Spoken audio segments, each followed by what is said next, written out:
My name is Hanalia. I'm the country director of an NGO working in Jordan. The reason why I'm seeking now to engage more and more with the negotiation aspect of this work is that it was a critical part of my role, which is a complex crisis.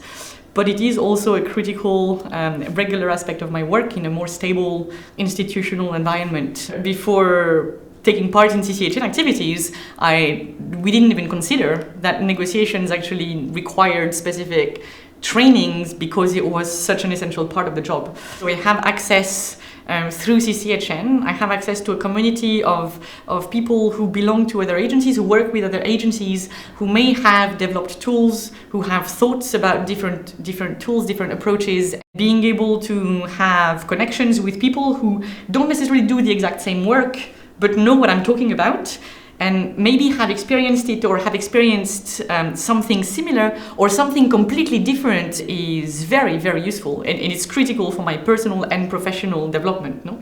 Understand how to do my job better, understand how to do things differently, and how to adapt to different contexts. It's a great resource for this.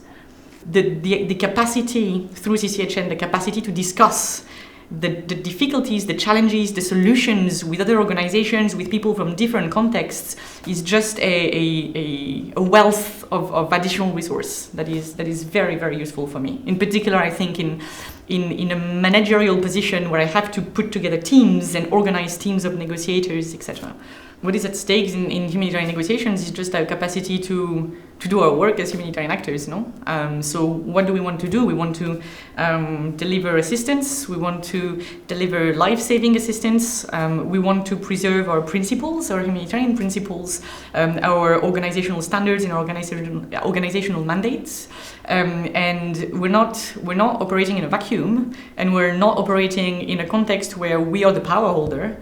So negotiations is just everywhere in the work that we do. Well, if this is such an essential part of the job, then we need people who know how to do this, no? And if it's not me directly, then it's people that I directly manage that I need to trust and whom I need to equip with the adequate tools to do this job, essentially. So if we don't know how to do this, then we don't know how to deliver efficiently.